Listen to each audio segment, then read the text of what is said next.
3 yil oldin Ichki ishlar vazirligida tashkil qilingan kiber jinoyatchilikka qarshi kurashish boshqarmasining ishi hali ko'rinmayapti. Masalan, o'tgan yili poytaxtda kiber jinoyatlar soni 16 mingdan ortib, fuqarolar qariyb 2 trillion so'm moddiy zarar ko'rgan. Ularni fosh etish bori yo'q 8% ga ham bormayapti. O'sha odam bizdan rozimi? Davlatdan rozimi? Norozi albatta. Jinoyatchilar bank tizimidagi bo'shliqdan, aholini ishonuvchanligidan va texnologik bilimi yetishmasligidan foydalanyapti.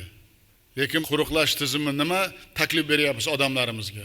Ey odamlar, ehtiyot bo'linglar, ko'zlaringni ochinglar deb har kuni ijtimoiy tarmoqlarga, televideniya, gazetalarga nima taklif beryapmiz? Ichki ishlar va prokuraturaga bu yo'nalishda barcha masalani hal qilib berganman. Qani natija? Ishmetov bank va to'lov tashkilotlariga himoya tizimlarini joriy qilish qachon yakunlaydi? Qani natija? Qachon jinoyatchilikni bank tizimida jilovlaysan? Taklif berishing kerak. Mana banklarda ahvol mushkullashib ketyapti degan taklif yo'q menda.